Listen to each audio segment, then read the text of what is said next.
असं म्हणतात की इतिहास हा भूतकाळ नसून भूतकाळाचा नकाशा आहे, जो एका विशिष्ट दृष्टिकोनातून काढलेला आहे, जो आधुनिक प्रवाशाला उपयोगी पडेल. काय आपण इतिहासाकडे याच दृष्टिकोनातून पाहतो? उपासना उपासना उपासना उपासना प्रभुजी करो उपासना प्रभुजी करो उपासना उपासना उपासना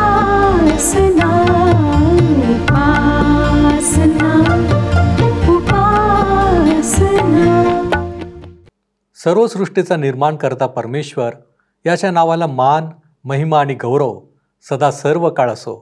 उपासना कार्यक्रमामध्ये आपले स्वागत आहे. प्रियानो, इतिहासात अनेक गोष्टी लपलेल्या असतात. विविध पदराखाली त्या लपलेल्या असतात. फक्त आम्ही कोठपर्यंत पोहोचतो आणि त्यामधून काय घेतो याला महत्त्व असते. म्हणूनच इतिहास हा नेहमीच प्रेरणादायी असतो. फक्त आमचा हेतू उदात्त आणि दृष्टिकोन चांगला पाहिजे. आज आपण पहिले इतिहास 1 ते 9 अध्याय यांचा अभ्यास करणार आहोत. खरं तर ही वंशावळींची मालिका आहे, ज्याचा अभ्यास आम्ही अगोदरच केलेला आहे. परंतु माझी खात्री आहे की आजच्या अध्ययनातून काही नवीन गोष्टीही आपण आज शिकायला मिळणार आहेत. या ठिकाणी कोणत्या 2 प्रमुख वंशांवर जोर देण्यात आलेला आहे याकडे लक्ष द्या. नक्कीच तुम्हाला अनेक नवीन गोष्टी कळतील. तर मग चला प्रियानो, पहिले इतिहास याच्या 1 ते 9 अध्यायांच्या अध्ययनाची आपण सुरुवात करूया. श्रोत्यांनो, आम्ही इतिहासाच्या पुस्तकाला सुरुवात केलेली आहे. पहिल्या पुस्तकातील पहिल्या 9 अध्यायांविषयी आम्ही माहिती करून घेत आहोत. या सर्व अध्यायांमध्ये इस्रायलाच्या 12 वंशांची वंशावळी देण्यात आलेली आहे. या वंशावळीमध्ये अनेक रोचक गोष्टी आहेत आणि त्यांचा अभ्यास करताना तारणाऱ्या ख्रिस्त येशूच्या पूर्वजांचा इतिहास आमच्या डोळ्यासमोर आल्याशिवाय राहत नाही. या वंशावळ्या श्रोत्यांनो प्रभू येशूच्या जन्मापर्यंत टिकवून ठेवण्यात आल्या. प्रभू येशूच्या मृत्यूनंतर 70 वर्षानंतर रोमी तीत याने मंदिराचा विध्वंस केला आणि साहजिकच त्यामध्ये या वंशावळ्याही नष्ट झाल्या. तरीही एक महत्त्वाची गोष्ट आम्ही लक्षात घ्यायला पाहिजे, ती ही की इतिहासाच्या पुस्तकात इस्रायल बंदिवासात जाईपर्यंतच्या वंशावळ्यांची नोंद करण्यात आली. त्यानंतर जेव्हा इस्रायलाचे उर्वरित लोक परत आले, तेव्हा त्या वंशावळ्यांची प्रभू येशूच्या येण्यापर्यंत नोंद करण्यात आली. त्याचे या पृथ्वीवरचे जीवन संपल्यानंतर या सर्व नोंदी नष्ट करण्यात आल्या. याचे कारण काय असावे? याचे कारण हे श्रोत्यांनो की देवाला आम्हाला दाखवून द्यायचे होते की येशू ख्रिस्त पूर्ण मानव होता. तो आदामाच्या घराण्यात जन्माला आला व तो शेवटचा आदाम आहे. आता तिसरा आदाम होणे शक्य नाही. पृथ्वीवरच्या शेवटच्या घराण्याचा मुख्य प्रभू येशू ख्रिस्त आहे. पृथ्वीवर फक्त 2 घराणे आहेत, एक आदामाचे घराणे आणि दुसरे देवाचे घराणे, देवाचे कुटुंब.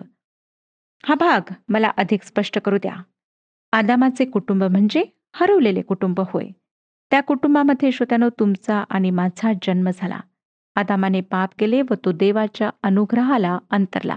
त्या आदामाचे आम्ही पुत्र व कन्या आहोत, म्हणून आम्हीही त्याच्याप्रमाणे पापी आहोत.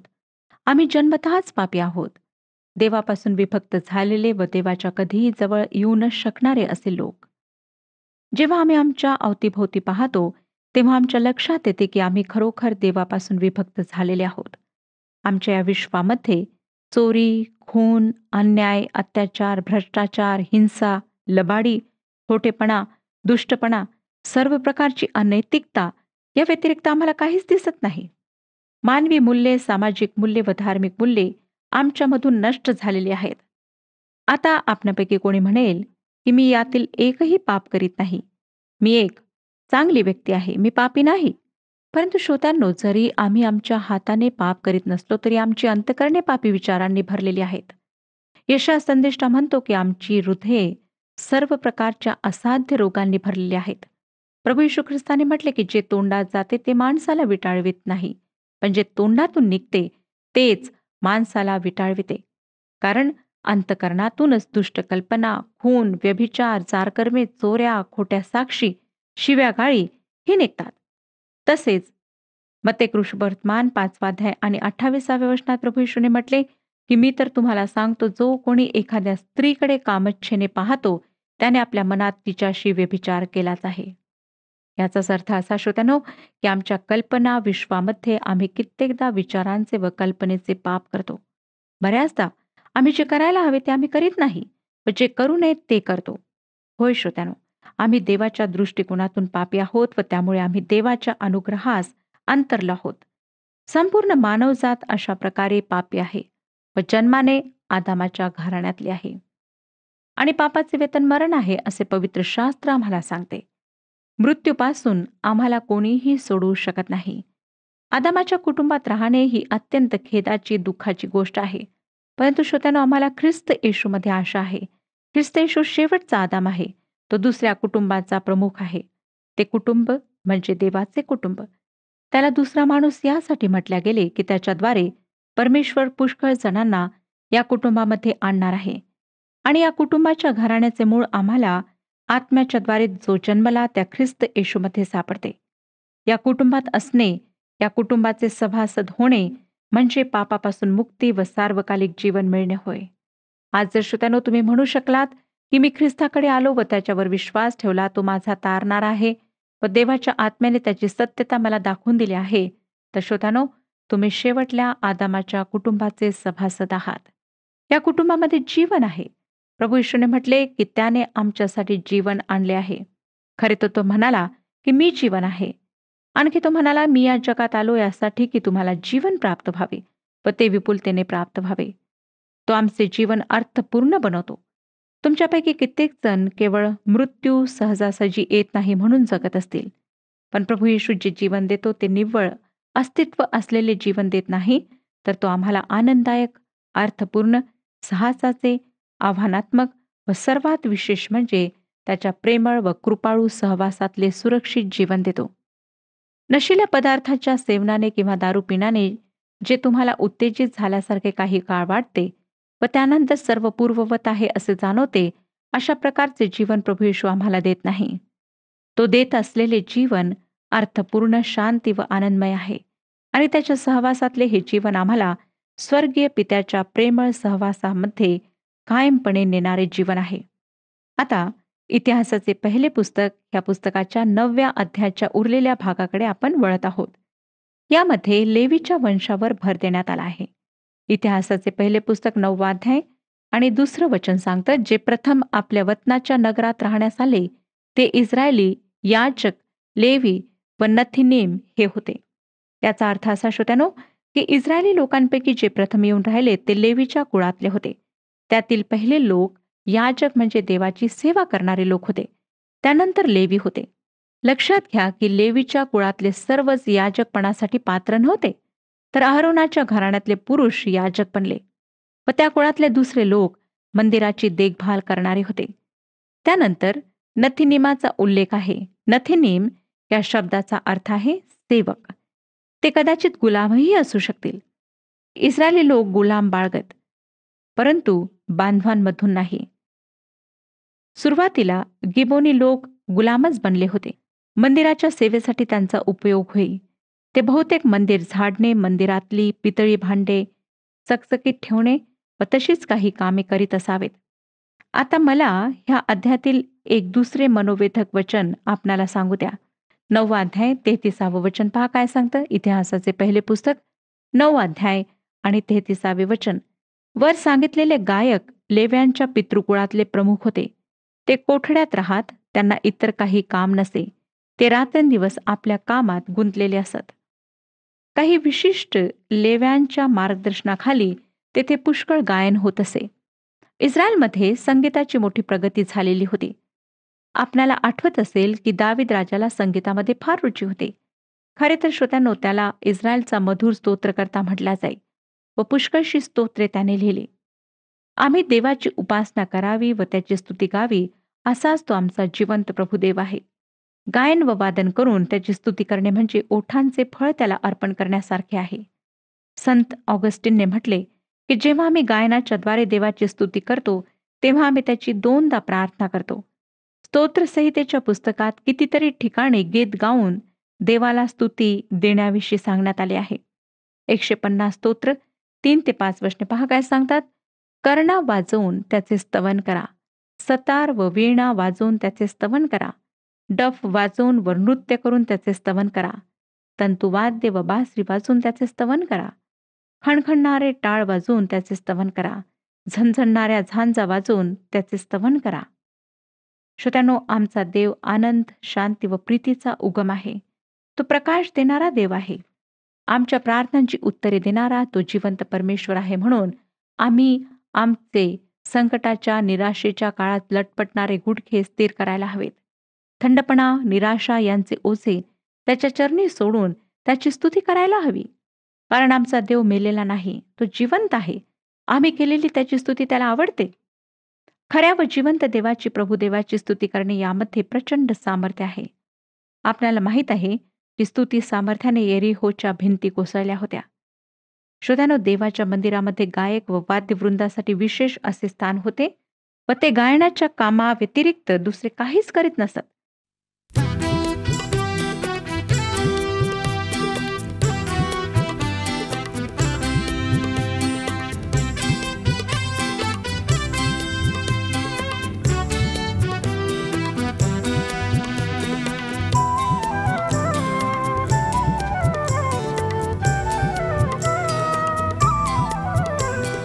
येशूनी मला तारिले, ऐसे विश्वासले, स्वरक्त त्याने पाडिले, मी मुक्ती पावले.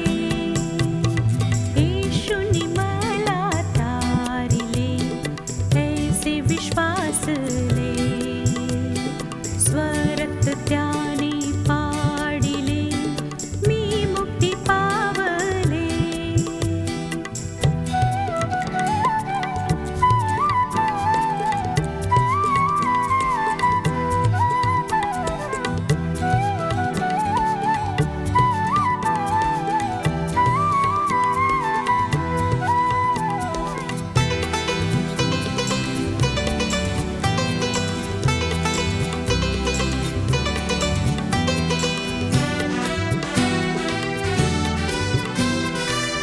येशू स्वर्गाला त्याजनी, पृथ्वीवरी आला, दुर्बलतेला घेऊनी, दाखवी प्रेमाला, दाखवी प्रेमाला.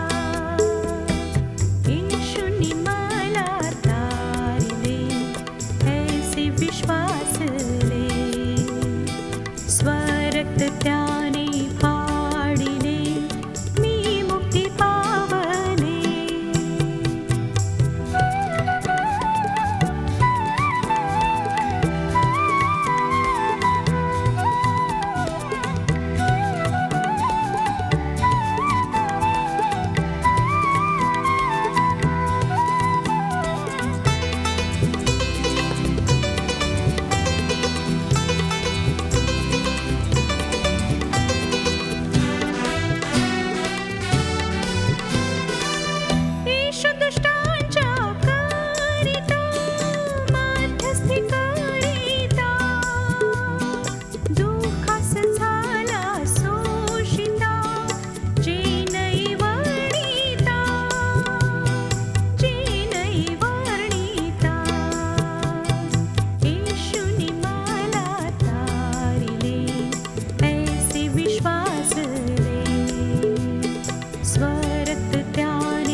संत पॉल आम्हाला थेसलनिकाकरास पहिले पत्र 5वा अध्याय 16 आणि 18 वचनांमध्ये सांगतो, सर्वदा आनंदित असा, सर्व स्थितीत उपकार स्तुती करा, कारण तुम्हाविषयी ख्रिस्त येशूमध्ये देवाची इच्छा हीच आहे. प्रभुदेवाची ओळख असताना निराश व दुःखी असणे म्हणजे त्याच्या दयेविषयी व सामर्थ्याविषयी अविश्वास दाखवणे होय. श्रोत्यानो, दाविदाला सर्व परिस्थितीमध्ये देवाची स्तुती करणे माहीत होते. देवाच्या उपासनेमध्ये गायन व स्तुती यांचे फार मोठे स्थान आहे. 9व्या अध्यायाची समाप्ती शौलाच्या कुटुंबाच्या वंशावळीने होते. ती शौलापासून त्याचा मुलगा योनाथन यांच्यापासून पुढे सुरू राहते, जे फार वैशिष्ट्यपूर्ण आहे. 9व्या अध्यायाद्वारे इतिहासाच्या पुस्तकातली वंशावळी संपते. संपूर्ण पवित्र शास्त्रातली ही सर्वात लांबलचक वंशावळी आहे आणि अशी वंशावळी संपूर्ण जगाच्या कोणत्याही साहित्यात किंवा इतिहासात नाही. ती आदमापासून सुरू होते व येशू ख्रिस्तापर्यंत पोहोचते. तिची सुरुवात पहिल्या आदमापासून होते तर शेवट शेवटच्या आदमाने होतो. सध्या अस्तित्वात असलेली वंशावळींची ही सगळ्यात मोठी नोंद आहे. श्रोत्यानो, जगातील कोणतीही व्यक्ती आदामापर्यंत स्वतःची वंशावळी शोधू शकत नाही, कारण सगळ्या वंशावळ्या जेव्हा रोमी तिताने परमेश्वराचे मंदिर उद्ध्वस्त केले तेव्हा नष्ट झाल्यात. तरीसुद्धा आम्ही सर्वसाधारणपणे म्हणू शकतो की आम्ही आदामाच्या घराण्यातून आहोत. उत्पत्तीच्या पुस्तकातल्या 7व्या अध्यायामध्ये ज्या जलप्रलयाची नोंद करण्यात आली त्यामध्ये कायनाचे घराणे नष्ट झाले. मला वाटतं श्रोत्यानो की उत्पत्तीच्या पुस्तकातल्या वंशावळीतूनही काही नावे गाळण्यात आली आहेत. या सर्व वंशावळ्या एका महत्त्वाच्या मुद्द्यावर प्रकाश टाकतात. तो मुद्दा किंवा प्रश्न म्हणजे मानवजात किती जुनी असावी. माझे वैयक्तिक मत आहे की मानवजात 6000 वर्षांपेक्षा अधिक जुनी असावी. मानव या पृथ्वीवर जास्त काळापासून असावा. परंतु देवाने मानव घडवला, माकड नाही. त्याने आदामाला मानवाला घडवले. कदाचित आपण एक व्यंगचित्र पाहिले असेल ज्यामध्ये मानवाच्या उत्क्रांतीविषयी व त्याच्या संस्कृतीविषयी व त्याच्या तथाकथित प्रगतीविषयी टर उडवली असेल. हे चित्र विध्वंसाचे चित्र आहे. अणुबॉम्ब सोडण्यात आले आहेत व सर्व जगाचा विध्वंस झाला आहे. माणसाने स्वतःला देखील नष्ट केले आहे. जीवनाच्या अस्तित्वाच्या सर्व खुणा नष्ट झालेल्या आहेत. फक्त 2 खुणा शिल्लक आहेत. एक पाने नसलेले व अगदी थोड्या फांद्या शिल्लक राहिलेले एक झाड व त्यावर 2 माकडे बसलेली. ती त्यांच्या आजूबाजूच्या परिसराची पाहणी करीत बसले आहेत. सर्व बेचिराग विरान झालेले आहे. मानवी जीवन अदृश्य झाले आहे आणि त्या चित्राचे शीर्षक असे आहे, आता आपल्याला हे सर्व पुन्हा करावे लागेल. परंतु श्रोत्यांनो, पवित्र शास्त्र आम्हाला सांगते की माणूस अशा प्रकारे सर्व नष्ट करून स्वतःलाही नष्ट करणार नाही. परंतु मानवाच्या प्रगतीचे काय? त्याने खरोखर प्रगती केली आहे काय? आदामानंतर कित्येक वर्षेपर्यंत माणूस पृथ्वीवर जगत आहे. आजही तो पृथ्वीवर आहेच. या दरम्यान त्याने काही प्रगती केली आहे काय? श्रोत्यांनो, मानसशास्त्र आमच्या बुद्धिमत्तेचे मापन करण्याचा प्रयत्न करते व त्याप्रमाणे माणसाने मिळवलेल्या गोष्टी व त्याचे कौशल्य यावरून त्याच्या बुद्धिमत्तेचे मापन केल्या जाते. या मापनपट्टीच्या एका टोकाला असामान्य व दुसऱ्या टोकाला अतिसामान्य, तर दोन्हीच्या मध्ये कुठेतरी सामान्य बुद्धी दर्शविणारे बिंदू असतात. परंतु देवाची मापनपट्टी वेगळी आहे. देवाने जी विभागणी केली त्यामध्ये सर्व माणसे सामावली जातात. आपल्याला माहीत आहे देव काय म्हणतो? तो म्हणतो, कोणीही योग्य नाही, सर्वांनी पाप केले आहे आणि सर्व देवाच्या गौरवाला उणे पडले आहेत. श्रोत्यानो, माणसाच्या संदर्भात त्रिकाला बाधित सत्य असलेल्या 3 गोष्टी आहेत व त्यांना एकही अपवाद नाही. त्या अशा: पहिली गोष्ट, आदाम व त्याची सर्व मुले मर्त्य आहेत. सुरुवातीला देव आदामाला म्हणाला, ज्या दिवशी तू ते खाशील त्या दिवशी तू निश्चित मरशील. तथापि देवाने माणसाला मरण्यासाठी निर्माण केले नव्हते. पवित्र शास्त्र आम्हाला रोमकरास पत्र 5वा अध्याय आणि 12व्या वचनात सांगते, एका माणसाद्वारे मृत्यू आला आणि मरण सर्वांवर आले. करिंथकरास पहिले पत्र 15वा अध्याय 22वे वचन सांगतं की आदामामध्ये सर्व मरतात. आणि इब्रिलोकास पत्र 9 अध्याय 27 वचन सांगते की माणसाने मरावे हे त्याला नेमून देण्यात आले आहे. श्रोत्यानो, मृत्यू आमच्यासाठी अटळ आहे व या ज्या पृथ्वीवर आम्ही जगत आहोत ती पृथ्वी एक फार मोठे कब्रस्तान आहे. दावीद जेव्हा मृत्यूशय्येवर होता तेव्हा तो राजाचे पहिले पुस्तक 2 अध्याय आणि 2 वचनात म्हणाला, सर्व पृथ्वीच्या मार्गाने मी जातो. सर्व स्वातंत्र्याचे मार्ग कब्रस्थानात पोहोचतात. 23व्या स्तोत्रात 4थ्या वचनात स्तोत्रकर्ता म्हणतो, मृत्यू छायेच्या दरीतूनही मी जात असलो तरी अरिष्टास भिणार नाही. श्रोत्यानो, हे जे जीवन आम्ही जगत आहोत तेच मृत्यू छायेची दरी आहे.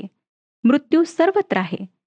3 प्रकारचे मृत्यू आहेत. एक शारीरिक मृत्यू, आध्यात्मिक मृत्यू आणि सार्वकालिक मृत्यू. निषिद्ध फळ खाल्ल्यानंतर जवळजवळ 900 वर्षांपर्यंत आदम मरण पावला नाही, परंतु त्याचा आत्मिक मृत्यू लगेचच झाला. मृत्यू म्हणजे विलग होणे. शारीरिक मृत्यू म्हणजे आत्मा शरीरापासून वेगळा होणे आणि आत्मिक मृत्यू म्हणजे माणसाने देवापासून वेगळे होणे होय. सार्वकालिक मृत्यू म्हणजे माणसाने कायमकरिता देवापासून वेगळे होणे आणि हाच नरक असणार आहे. नरक अशी जागा आहे श्रोत्यानो, जिथे देव कधीही जात नाही. तेथे आशीर्वाद नाही, दया नाही, देवाची प्रीतीही नाही. नंतर दुसरी गोष्ट, आदाम व त्याच्या मुलांविषयीचे दुसरे त्रिकालाबाधित सत्य हे आहे की ते सर्वजण पापी आहेत. देव आमच्याविषयी म्हणतो, सर्वांनी पाप केले आहे आणि या पापाचा पुरावा हा आहे की सर्वजण मरतात. मृत्यू सर्वांसाठी अटळ आहे. आदामामध्ये सर्वजण मरतात, कारण आदामाच्या स्वभावाचे असल्याने सर्वांनी पाप केले आहे. स्तोत्रसंहिता 53 अध्याय 2 आणि 3 वचने पहा काय सांगतात. कोणी समंजस आहे की काय, कोणी देवभक्त आहे की काय, हे पाहण्यासाठी देवाने मानवाकडे स्वर्गातून अवलोकन केले. ते एकूण एक मार्गभ्रष्ट झाले आहेत. एकंदर सर्व बिघडले आहेत. सत्कर्म करणारा असा कोणी नाही, एकही नाही. श्रोत्यानो, अगदी लहान बालकाचेही आम्ही निरीक्षण केले तर आम्हाला या वाक्याची सत्यता पटेल. अब्राम एक चांगला माणूस होता, पण त्यानेही पाप केले. इश्माईल त्याच्या पापाचा पुरावा आहे. कालेब एक चांगला व असामान्य माणूस होता, पण त्याने एक रखेल ठेवली होती. आधुनिक माणसाला पापाने परमेश्वरापासून दूर ओढून नेले आहे. आता तो देवाविरुद्ध उघड उघड बंड करीत आहे. जसा काईन देवाच्या समक्षतेतून निघून गेला, तसा आधुनिक माणूस देवाच्या समक्षतेतून निघून गेला आहे. पैसा, ऐशाराम, भौतिक सुखे, शारीरिक वासना, क्रौर्य, आवाजवी साहस आणि अराजकता, घृणास्पद गोष्टी, ह्या सर्व गोष्टी माणसाची दैवते बनली आहेत. देव व सर्व नीतिमूल्ये त्याने स्वतः समोरून दूर केली आहेत. श्रोत्यानो, प्रत्येकाने वाचायलाच पाहिजे असा यशया संदेशाच्या पुस्तकातला 59वा अध्याय आहे. मला त्यातील एक वचन आपणाकरिता वाचू द्या. यशयाचे पुस्तक 59 अध्याय आणि 2 वचन सांगतं, तर तुमचे अपराध तुम्ही व तुमचा देव यांच्यामध्ये आड भिंतीप्रमाणे झाले आहेत. तुमच्या पातकांमुळे तो तुम्हास दर्शन देत नाही, तुमचे तो ऐकत नाही. आदाम आणि त्याची मुले पापी आहेत. ती देवापासून वेगळी झाली आहेत. पाप एक शिक्षा आहे, तो एक रोग आहे, भयंकर आजार आहे, ज्याची लागण संपूर्ण मानवजातीला झालेली आहे. श्रोत्यानो, आमच्या हृदयाची स्थिती खूप खराब आहे. इर्मयाचे पुस्तक 17 अध्याय 9 वचन पहा काय सांगतं. इर्मया 17 अध्याय 9 वचन. हृदय सर्वात कपटी आहे, ते असाध्य रोगाने ग्रस्त आहे, त्याचा भेद कोणास समजतो. परंतु श्रोत्यानो, आमच्या अशा स्थितीबद्दल आमच्यापैकी खूपच कमी लोकांना जाणीव आहे. प्रत्येक जण आपल्याच पापी विश्वामध्ये मशगूल आहे. त्या पापी जीवनामुळे खूप समस्या निर्माण होत आहेत, दुःख निर्माण होत आहे. तरीही ते जीवन सोडून ख्रिस्ताकडे पश्चातापी अंतःकरणाने येणारे फार कमी लोक आहेत.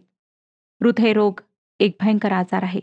कर्करोग जीवघेणा रोग आहे, पण तो खूप कमी जणांना होतो. परंतु श्रोत्यांनो, पापी सर्वच आहेत. ह्या सर्वांमध्ये एकच अपवाद आहे, तो म्हणजे प्रभू येशू ख्रिस्त. प्रभू येशू ख्रिस्ताच्या द्वारेच आम्ही तारण प्राप्त करू शकतो.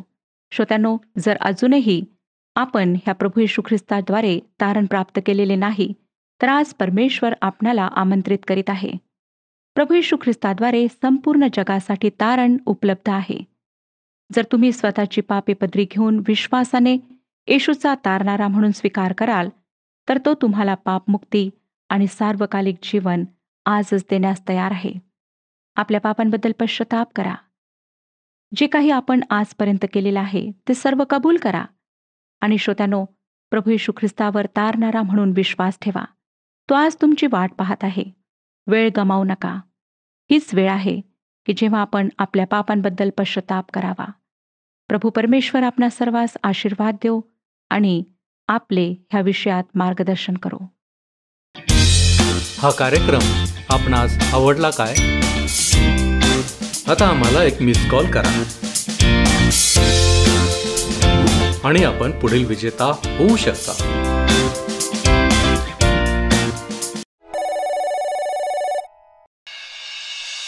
आपणा सर्वांस एक आनंदाची बातमी. तुमचे मोफत कॅलेंडर तुमच्या पत्त्यावर पाठवण्यासाठी तयार आहे.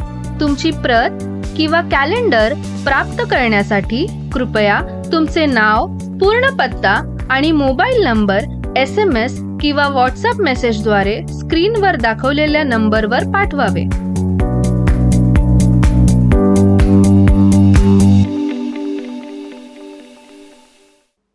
प्रियांनो, माझी खात्री आहे की आदामाचे कुटुंब आणि देवाचे कुटुंब आपण स्पष्टपणे पाहण्याचा आज प्रयत्न केला असेल. माझी तुम्हाला विनंती आहे की आपण पुन्हा एकदा या अध्यायांचे वाचन करा, तपशिलांचे परीक्षण करा. देवाने भूतकाळात ज्या प्रकारे कार्य केले आहे त्याबद्दल आनंद घ्या आणि देव कोण आहे याबद्दल या अध्यायांमध्ये संवाद साधलेल्या सत्यांवर विश्वास ठेवा. असे केल्याने नक्कीच तुम्हाला या पुस्तकाबद्दल रुची निर्माण होईल. देव किती धोरणी आहे, आमच्यासाठी त्याच्या योजना काय आहेत हे समजून येईल. परंतु एकच खात्री करा की हरवलेले कुटुंब म्हणून जगू नका, तर देवाच्या कुटुंबातील एक भाग म्हणून आनंदाने जगा. आपण प्रार्थना करू. प्रभूजी, आम्ही तुझ्या चरणांपाशी आलेलो आहोत. तुझं वचन म्हणतं की तू काल, आज आणि युगानयुग सारखाच असा देव आहेस. तू कधीही न बदलणारा असा देव आहे. तू सातत्यानं तुझ्या लेकरांवरती, तुझ्या निर्मितीवरती प्रीती करणारा तू देव आहेस. आणि म्हणून प्रभू परमेश्वरा, आम्ही तुझ्या नावाला धन्यवाद देतो बापा. होय प्रभूजी, ज्या वेळेस आम्ही इतिहासाकडे पाहतो त्यावेळेस प्रभूजी त्याच्यामध्ये तू केलेले अनंत उपकार यांची आम्ही आठवण करावी. आमच्यासाठी केलेले चमत्कार आम्ही पाहावेत आणि त्याच्याद्वारे प्रभूजी आमच्या जीवनाला प्रेरणा मिळावी. होय प्रभू परमेश्वर देवप्पा, आम्हाला ठाऊक आहे तू आजही आमच्यावरती प्रीती करीत आहेस आणि तुझी इच्छा हीच आहे की आम्ही त्रासामध्ये, संकटामध्ये आम्ही राहू नये, तर प्रभूजी आम्ही तुझ्याद्वारे आशीर्वादित बनून तो आनंद आमच्या जीवनामध्ये कायमस्वरूपी असावा. होय बापा, आणि म्हणूनच ही सर्व सत्य आम्ही स्वीकारतो, तुझ्या नावाला धन्यवाद देतो आणि प्रभूजी या विनंत्या, या मागण्या येशू ख्रिस्त आमचा प्रभू याच्याद्वारे करतो, म्हणून तू ऐक. आमेन. आपला प्रभू येशू ख्रिस्त याची कृपा तुमच्या आत्म्याबरोबर असो.